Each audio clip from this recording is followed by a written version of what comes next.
So guys, आप सबका स्वागत है हमारे JLPT-N5 के लेक्चर नंबर 3 में। आज के लेक्चर में हम नंबर्स इन जापानीज सीखने वाले हैं गाइस। मे भी नंबर्स बहुत इंपॉर्टेंट है जापान जाने के लिए या जापानीज में बात करने के लिए। अगर आप जापान में जाना चाहते हो गाइस, वहां जाके आप किसी ना किसी को अपना कॉन्टैक्ट नंबर तो दोगे गाइस। कॉन्टैक्ट नंबर देने के लिए आपको इंग्लिश नंबर तो आते ही होंगे, पर जापानीज नंबर आएंगे तो मच बेटर गाइस। और JLPT-N के टॉपिक में भी बहुत सारे जापानीज नंबर से क्वेश्चन पूछे जाते हैं गाइस। मतलब वो आपको वहाँ भी इम्पोर्टेंट होंगे ये जापानीज नंबर्स। तो हम शुरू करते हैं आज का lecture. So guys, Japanese number शुरू करने से पहले आपको मैं एक टॉप सीक्रेट बताता हूँ। ये टॉप सीक्रेट बंद है गाइस, इससे पहले आप खोल लेते हैं।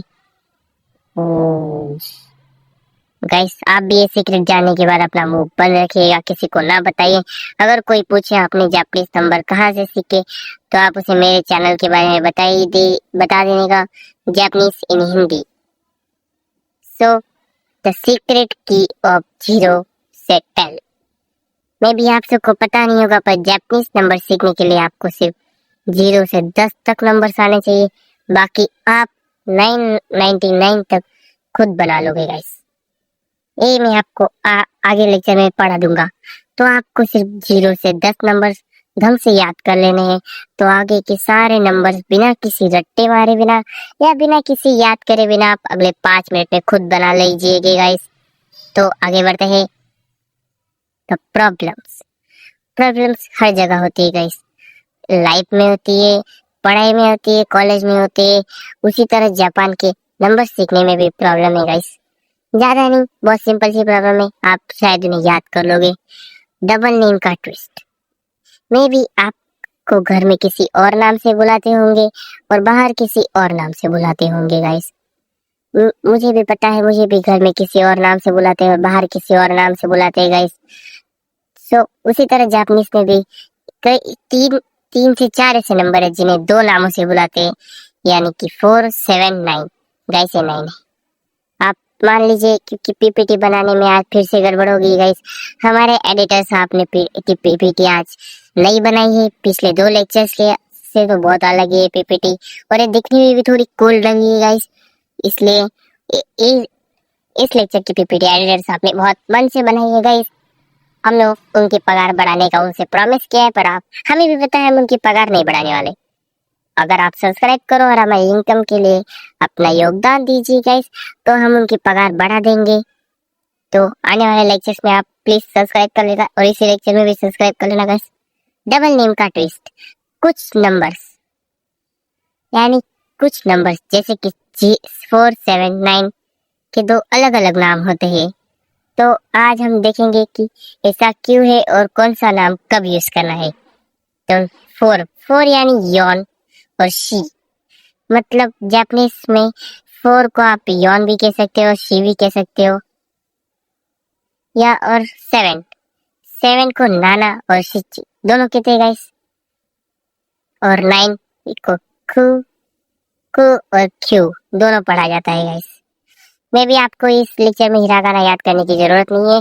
मैं आपको आने वाले लेक्चर में सारे नंबर्स की कांजी पढ़ा दूंगा, तो आप हिरागाना याद ना ही करें तो अच्छा बेटर है, क्योंकि JLPT-N5 में भी कांजी मोस्ट ऑफ फोकस होता है, हिरागाना पे थोड़ा कम ही फोकस होता है गाइस। तो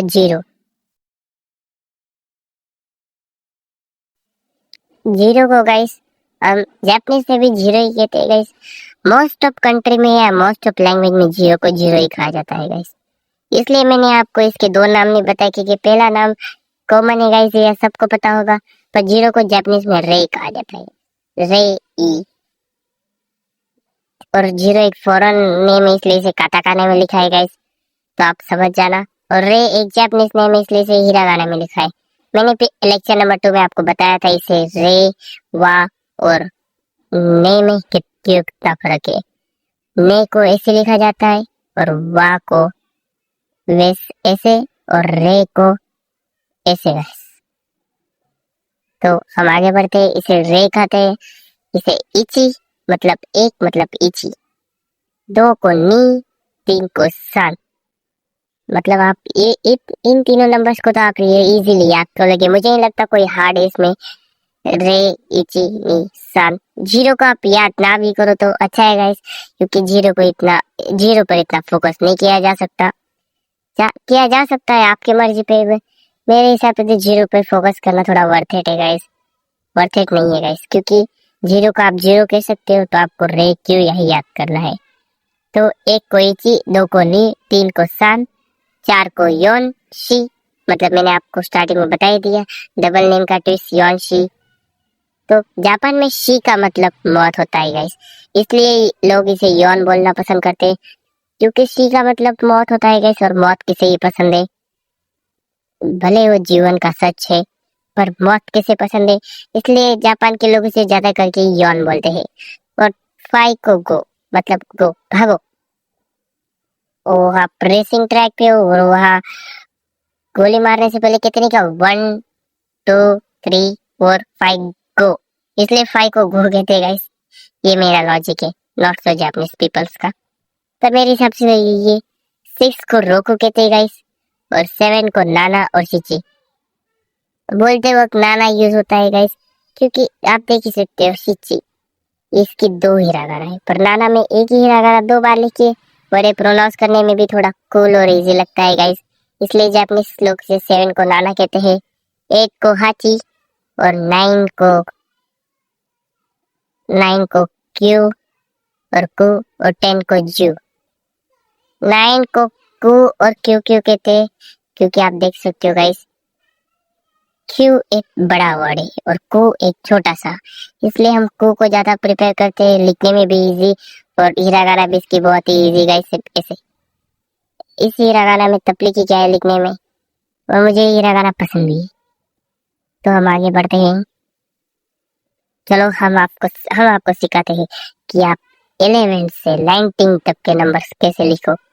मैंने आपको लेक्चर की शुरुआत नहीं कहा था, आपको सिर्फ 1 से 10 तक के नंबर्स याद करने, बाकी के मैं आपको बनाना सिखा दूंगा, जिससे आप 1 से लेके 99 तक नंबर तो खुद बना ही लो। 10 से लेके 99 नंबर तक खुद तो बना ही लोगे गाइस। सो 11 से 19 नंबर बनाना एकदम सिंपल है, बस पहले जो बोलो उसके आगे सिंगल डिजिट वाला नंबर जोड़ दो। इस सेंटेंस का मतलब है गाइस, इस रूल को कहते हैं x प्लस 10 प्लस x। इस सेंटेंस का मतलब है गाइस, हम कुछ एग्जांपल से आपको समझाना चाहेंगे। 11 है गाइस, 11 का मतलब क्या होता है, 10 प्लस 1 ना। 10 को आप कहोगे जू, और 1 को आप कहोगे इची, इची। तो अगर आप जू प्लस इची का एक सेंटेंस बनाते हो तो वैसे बनेगा जू इची, और इसे ही जापानीज में 11 कहते हैं। हिरागाना में लिखना और भी सिंपल है गाइस,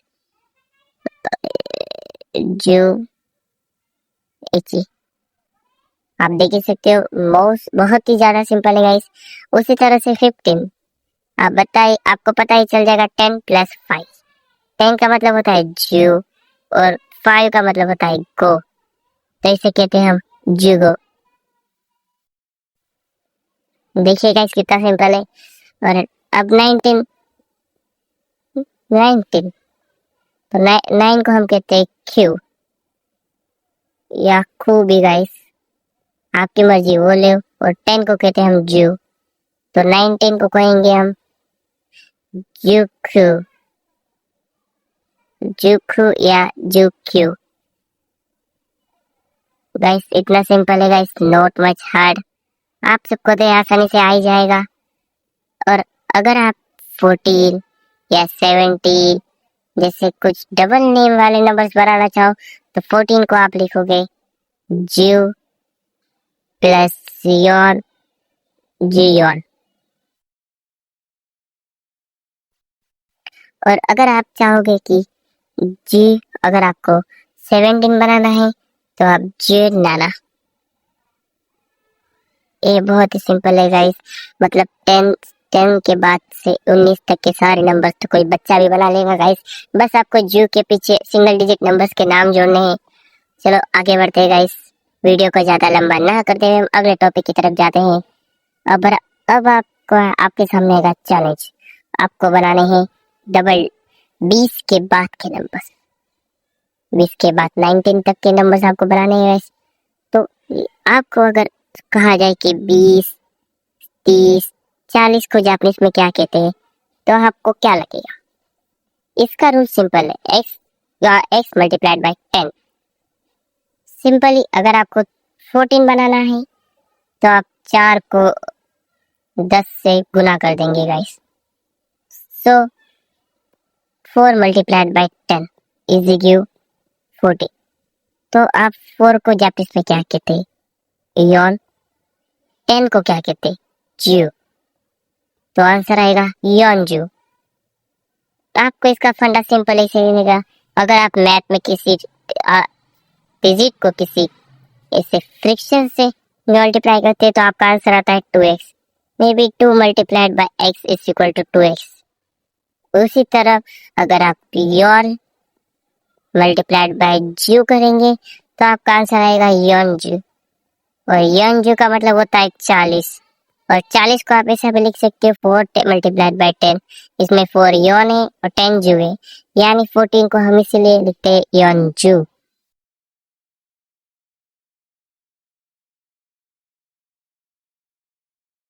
उसी तरह गाइस अगर आपको जापानीज में 50 को लिखना हो तो आप 50 को मैथमेटिकल में 5 इंटू 10 लिखेंगे। 5 को आप लिखते हैं गो और 10 को लिखते हैं जू। सो आपका आंसर होगा गोजू। बहुत ही सिंपल है गाइस, नॉट मच हार्ड। तुम अब जानते हैं। तो अगर आपको 20, 30, 40 तो बनाना है तो मैथ लगाओ। पहले सिंगल डिजिट नंबर बोलो और उसके पीछे 10 लगा दो, यानी जो लगा दो। ये भी वही समझाना चाहते हैं गाइस। तो एग्जाम्पल 20 को लिखते हैं हम 2 इंटू 10, 2 इंटू 10। सो 2 को हम लिखते हैं नी और 10 को लिखते हैं जू। तो आपका आंसर होगा नीजू। नीजू गाइस, बहुत सिंपल सा आंसर हो गया गाइस।